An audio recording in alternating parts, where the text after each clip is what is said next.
Welcome, and front of me is a POCO C40, and today I'll show you how you can capture a screenshot on this phone. So to get started, you'll want to open up content that you wish to capture, and I'll be using just the home screen as an example for this. So once your content is open and visible, you want to simply hold power key and volume down at the same time. You'll have this flash along with a pop-up right here on the side. And when doing this the first time around, you do get to see the options. So we have tap to make a scrollable screenshot, and then we can also send it if we want to. So share option.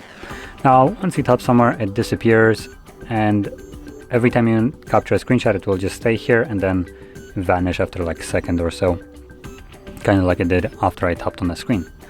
Now that screenshot that I have just captured can be found in our gallery application.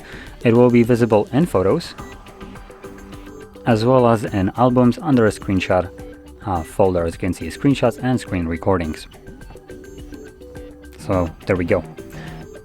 So anyway, this is how you can capture a screenshot on this phone. And if you found this very helpful, don't forget to hit like, subscribe, and thanks for watching.